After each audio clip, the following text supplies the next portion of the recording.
نحمدہ ونصلی علی رسولہ الکریم اما بعد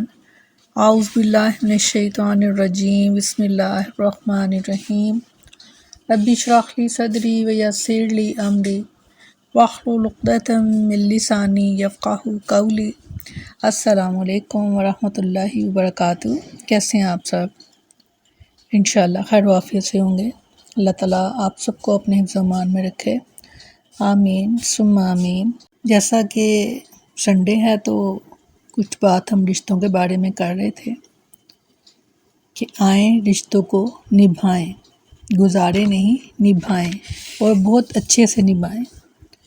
جیسے ہم نے بات کی کہ بہترین شوہر کون، اب کچھ بات بہترین بیوی کون، یعنی شوہر کے فرائض پر بات کی، اب شوہر کے کچھ حقوق پر بات کریں گے، کیونکہ یہ ضروری ہے کہ ہمیں یہ بھی پتہ چل جائے کہ ہمارے حقوق کیا ہیں اور شوہر کے حقوق کیا ہیں۔ تو ظاہر ہے ایک بات کے بارے میں پتہ ہی نہیں ہے تو ہم اس کام کو انجام کیسے دے سکتے ہیں۔ شادیوں پر آپ دیکھتے ہیں ہم اپنی بیٹیوں کی شادیوں کے لیے کیسے مارے پھرتے ہیں، ان کا فرنیچر، ان کے کپڑے، ان کی جیولری، ان کے جوتے، ان کے بیگز، ان کے میک اپ کا سامان اور نہ جانے کیا کیا اللہ بلا، دنیا جہان کی نعمتیں اکٹھے کرنے کی نا کوشش ہوتی ہے ہماری، مگر جس چیز کو ہم بالکل ہی سرے سے بھلا دیتے ہیں وہ ہوتی ہے اپنی بیٹی کو ایک اچھی بیوی بننے کی تربیت دینا۔ وہ بالکل یہ اگنور ہوتی ہیں یہ چیزیں، اور پھر جب بیٹیاں بیاہ کر اپنے گھروں میں جاتی ہیں تو ان کو صرف یہ بتایا جاتا ہے کہ تم نئے نئے کپڑے پہنو گی اور اچھا سا تیار ہو جاؤ گی اور پھر سیر کرو گی اور پھر مزے کرنا، بس یہ زندگی ہے۔ تو وہ یہی مائنڈ میں یہی چیزیں لے کر وہ بیٹی بیاہ کر اگلے گھر میں آ جاتی ہے، اور اس کو یہ بھی پتہ نہیں ہوتا کہ میرے کچھ فرائض بھی ہیں۔ حقوق تو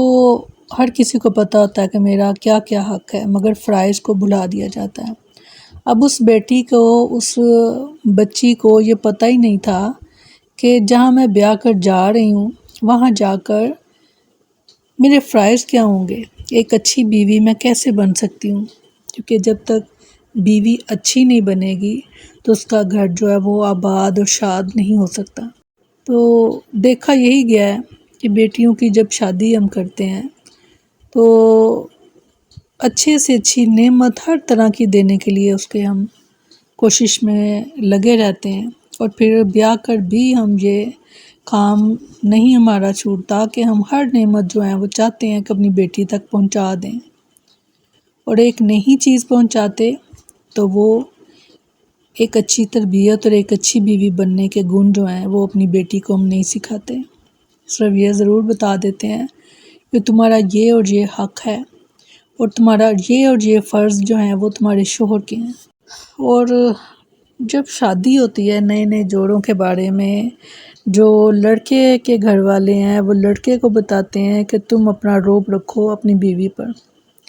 اور جو بیوی کے گھر والے ہیں وہ اپنی بیٹی کو یہ سمجھاتے ہیں کہ تم کیسے باڑی بنو گی اپنے شوہر پر یا اپنے سسرال پر۔ ایک اچھی بیوی بننے کے لیے اگر ہمیں کچھ جاننا ہے تو پھر پلٹ کر ہمیں کہاں آنا پڑے گا؟ اللہ اور اس کے رسول کے پاس،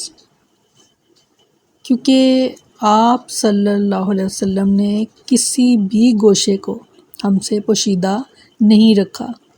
یہاں تک کہ اپنے گھر میں کیسے تھے، وہ کیسے رہتے تھے، انہوں نے اس کو بھی شیئر کیا، یہاں تک کہ لوگ امہات المومنین کے پاس جاتے اور آپ صلی اللہ علیہ وسلم کے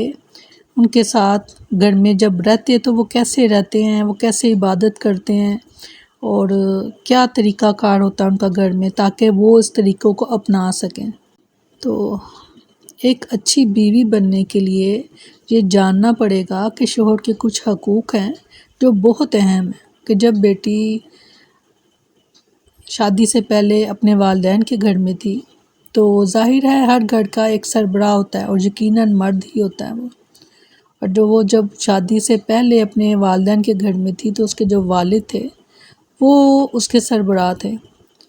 کہ جن کے گھر میں وہ رہ رہی تھی تو ان کی مرضی سے، اور وہ ولی تھے اس کے، تو ہر چیز جو تھی ان کی مرضی کے عین مطابق جو تھی، ان کا ہر حکم مانا جاتا تھا۔ جیسے ہی نکاح ہوا تو وہی حیثیت جو ہے، وہی حاکم کی جو ہے وہ اس کے شوہر کی ہو گئی۔ اب اس بچی کے لیے والد سے زیادہ جو اہم ہوئے وہ ہوئے شوہر، یعنی اللہ اور اس کے رسول کے بعد اگر کوئی ہستی جو ہے وہ اس کے لیے اہمیت رکھتی ہے تو وہ ہے اس کا شوہر۔ یہ ہم نے اپنی بیٹیوں کو بتانا ہے کہ بیٹی جب تم بیاہ کر اپنے گھر میں جا رہی ہو تو وہاں پر تم کس طرح سے اپنا مقام جو ہے وہ بنا سکو گی، کیونکہ جب شادی ہوتی ہے، دو خاندان جب ملتے ہیں تو جو بیٹی ہوتی ہے وہ اپنے خاندان کا نمائندہ ہوتی ہے۔ اس بیٹی کو دیکھ کر پتہ چلتا ہے کہ یہ کیسا خاندان تھا اور کیسے لوگ ہیں یہ، کہ جنہوں نے اپنی بیٹی کی تربیت کیسے کی ہے۔ اور اسی طرح وہ لڑکا جو شادی کر کے کسی کے ساتھ کسی کی فیملی میں شامل ہوا ہے تو وہ اپنے گھر والوں کا نمائندہ ہے۔ اب اسے دیکھ کر معلوم ہوگا کہ وہ کیسے گھر سے اور کیسے خاندان سے وہ تعلق رکھتا ہے۔ جہاں مرد نبھاتے ہیں اپنے خاندان کی عزت کو، ویسے ہی عورتوں کو بھی یہ بات ہمیشہ یاد رکھنی چاہیے کہ ہمارا ہر عمل جو ہے وہ اس میں ہمارے والدین کو ملوث کیا جائے گا۔ اگر وہ اچھے طریقے سے رہیں گی تو ان کے والدین کو عزت ملے گی، اور اگر کوئی بات آپس میں ناچاکی کی ہوتی ہے تو سب سے پہلا جو الزام لڑکی کے والدین پر آتا ہے کہ انہوں نے اس کو اس طرح کی بات جو ہے وہ سکھائی گئی۔ اس لیے کہ جاننا یہ ہے کہ حقوق تو ہمیں پتہ ہے کہ بیوی کے کیا حقوق ہیں، مگر اس کے فرائض کیا ہیں اس کا بھی جاننا اشد ضروری ہے۔ جیسا کہ جیسے ہی وہ نکاح کے بعد اپنے گھر میں اپنے سسرال میں آ جاتی ہے بیٹی، تو اس کو وہاں کے اصول اپنانے تھے، نہ کہ اپنے میکے کے گھر کے جو اصول تھے ان کو لے کر چلنا تھا آگے، کیونکہ جہاں پر وہ بیاہ کر آئی تھی وہ اکیلی آئی تھی،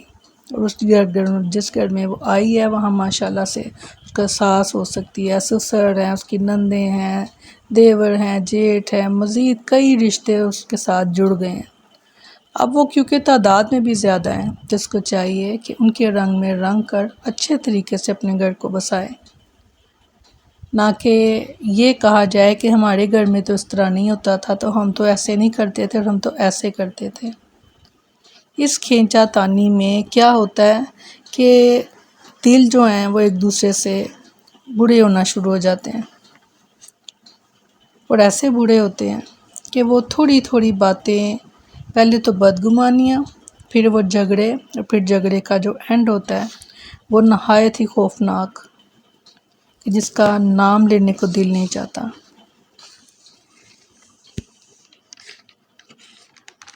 ہمیں یہ جاننے کی بڑی اشد ضرورت ہے کہ کس کا کیا مقام ہے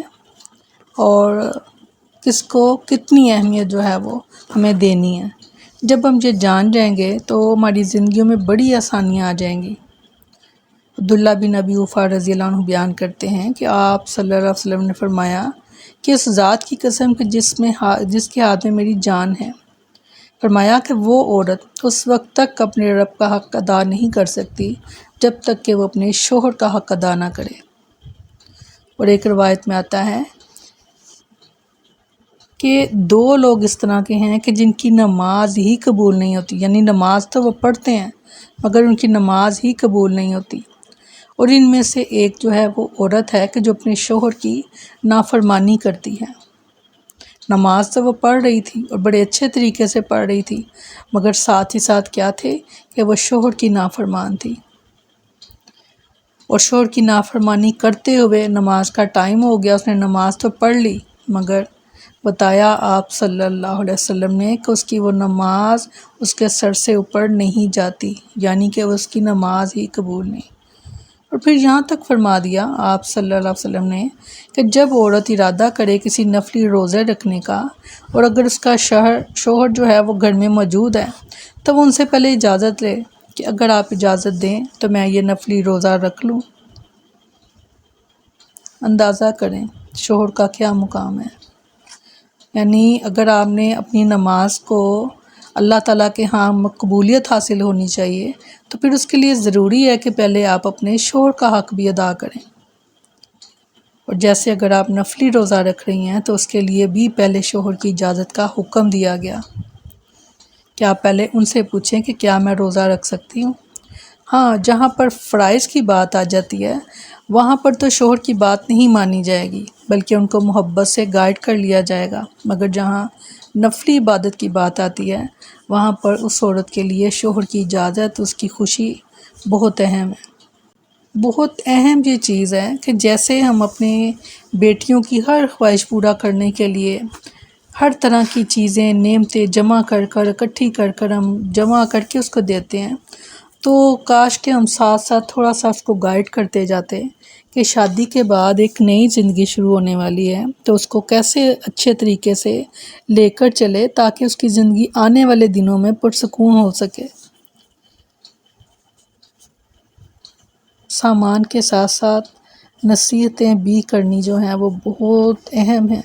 ایک اچھی بیوی بننے کے لیے، ایک مثالی بیوی بننے کے لیے بھی ہمیں کوشش جو ہے وہ کرنی پڑے گی. اپنی بیٹیوں کو اچھی باتیں بتانا پڑیں گی. اگر ان دونوں کی آپس میں میاں بیوی کے شوہر کے ساتھ آپ کی بیٹی کی کوئی انبن ہو گئی ہے تو آپ کوشش کریں کہ اس کو شوہر کی اہمیت کا احساس دلائیں، اس کے مقام اور مرتبے کے بارے میں اس کو گائیڈ کریں کہ تمہارے شوہر کا کیا حق ہے تم پر، اور اسے بتایا جائے کہ اب شوہر کا گھر ہی تمہارا گھر ہے. چھوٹی چھوٹی باتیں ہو جاتی ہیں گھروں میں، اور سب سے پہلے جو کرنے والا کام کرتے ہیں لوگ وہ یہی کہ ناراض ہو کر تو شوہر کے گھر کو چھوڑ دینا. سب سے پہلا یہی سٹیپ لیا جاتا ہے،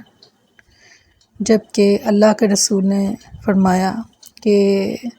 اگر شوہر نے ایک طلاق بھی دے دیا تو بھی وہ بیوی اپنے گھر کو چھوڑ کر نہ نکلے اور نہ ہی اس کا شوہر وہاں سے نکالے، اور ایک ہی چھت تلے رہیں. اور ہو سکتا ہے کہ اللہ تعالیٰ ان میں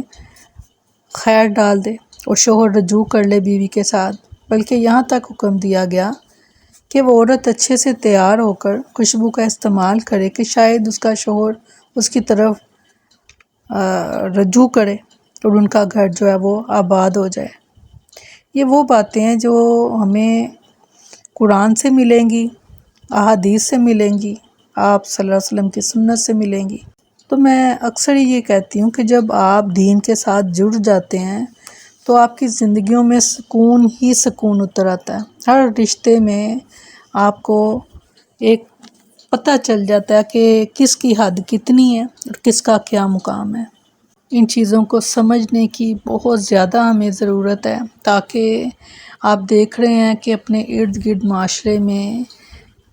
یہ برابری کے چکر میں گھر کیسے تباہ اور برباد ہو رہے ہیں. بے شک شریعت میں میاں اور بیوی کے حقوق برابر ہیں، مگر اس کے ساتھ ساتھ یہ بھی بتا دیا گیا کیونکہ مرد کی فطرت علیحدہ ہے، شوہر کی فطرت علیحدہ ہے. کسی مقام پر عورت کو درجہ زیادہ دے دیا گیا، جیسے ایک ماں ہونے کے مقام پر جب وہ پہنچ جاتی ہے وہ عورت تو اس کو 3 درجے زیادہ والد سے اہمیت دی گئی. اور جہاں پر بات آ جاتی ہے شوہر کی، اگر کوئی مرد شوہر بن گیا ہے تو اس کو اللہ تعالیٰ نے درجہ زیادہ دے دیا عورتوں پر. تو ویسے دیکھیں ہم تو حقوق برابر ہیں. جیسا کہ اگر بیٹی کو ایک حصہ ملتا ہے تو اس کے شوہر کو اپنے گھر والوں کی طرف سے 2 حصے مل جاتا ہے، وہ 3 ہو جاتے ہیں اسے. اسی طرح بیٹے کو اگر 2 حصے ملتے ہیں تو اس کی بیوی کو اپنے والدین کی طرف سے 1 حصہ ملتا ہے، اس کے بھی 3 ہی حصے ہو جائیں گے. اس میں بیٹے کے بھی 3 حصے ہو جائیں گے وراثت میں، اور بیٹی کے بھی 3 حصے ہو جائیں گے. اللہ تعالیٰ نے برابری دی، مگر ہر چیز کی ایک حد ہے، ایک مقام ہے اور ایک درجہ ہے. اچھی بیوی بننے کی کوشش ہمیشہ کرنی چاہیے. چھوٹی چھوٹی باتوں کو رنجش بنا کر اور گلے شکوے کر کر آپ یقین کریں کہ جہاں پر شکوے کی شکایت کی جاتی ہے نا، وہاں محبت بہت کم ہو جاتی ہے. کوشش کیا کریں کہ شکوے جو ہیں وہ ایک دوسرے سے نہ کیے جائیں۔ میں نے پہلے بھی ذکر آپ سے کیا تھا کہ جب لڑائی جھگڑا ہو جائے، اس کے بعد جب صلح ہو جائے تو اس لڑائی جھگڑے والی بات کو کبھی بھی آپ دوبارہ سے رپیٹ مت کریں، کیونکہ ایک تکلیف دہ بات کو آپ جب بھی دہرائیں گے وہ ایک نیا جھگڑا، ایک نئی لڑائی کا سلسلہ وہی بات بنے گی۔ کوشش کریں اور بحث سے بچا کریں اور ایک دوسرے کو معاف کر دیا کریں۔ اللہ تعالی ہم سب کی مدد فرمائیں اور اس خوبصورت رشتے کو بہترین بنا کر ہم اپنی زندگیوں کو خوشگوار بنا سکیں اور اپنے ماحول کو اور اپنی اولاد کو، اپنے گھر والوں کو، خاندان والوں کو، سب کو خوشی فراہم کر سکیں۔ اللہ تعالی ہم سب کی مدد فرمائے۔ ربنا ہب لنا من ازواجنا وذریاتنا قرۃ اعین وجعلنا للمتقین اماما۔ آمین ثم آمین۔ السلام علیکم ورحمۃ اللہ وبرکاتہ۔